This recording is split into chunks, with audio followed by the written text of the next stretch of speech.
Soulful Boxing, talking to you from Train, which is reserved for pound top 10 fighters. The loser of April 16th fight between Berto and Victor Ortiz will probably never be invited to travel in this light vehicle. Now, I want to kill two issues. Firstly, I don't believe that Ortiz's weight will be a factor. Vicious was pretty big junior welterweight, and he's a young fighter, so transition from 140 to 147 is natural for him.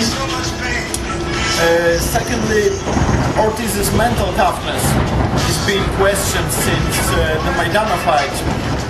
In my opinion, he's getting way too much stick over quitting in that fight.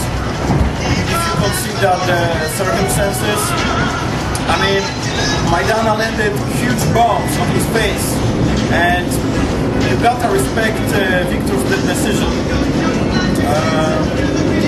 I think that two recent cases of quitting were much controversial. I'm talking about Devon Alexander and Yuri Foreman. Also, as Roberto Duran proved, you can quit in the surreal way and still be a tough guy.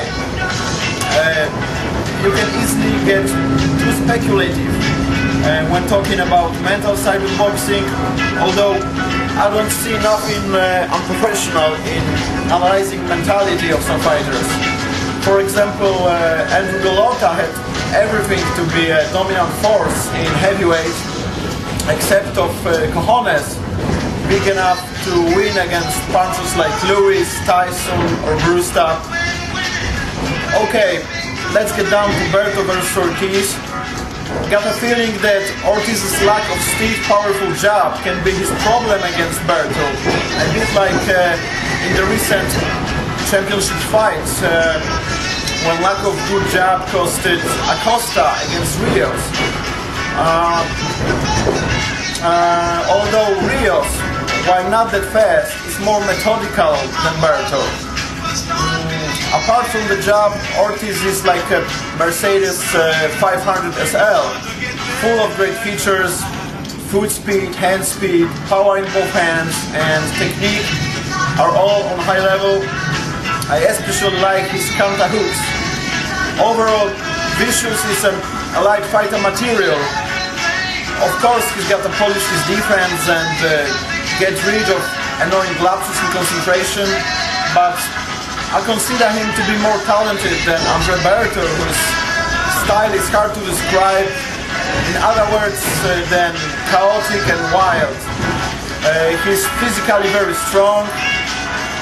He punches hard and his hand speed is mesmerizing, but there's no method in his boxing.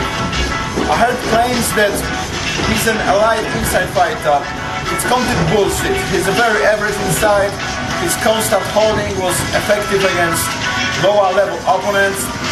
Have a look at his fight against Quintana, where he wins by pure physical and punching power advantage against skilled but athletically B-class boxer.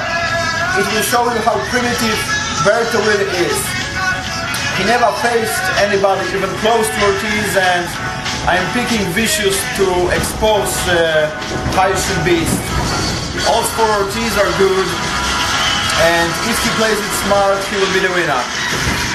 Berto becomes sluggish and easy to hit in the second half of the fight, so Victor's gotta pace himself better than against Peterson.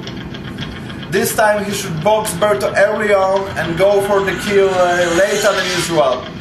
In my opinion, it will extend his hopes of traveling in this pound-for-pound train. Stay tuned.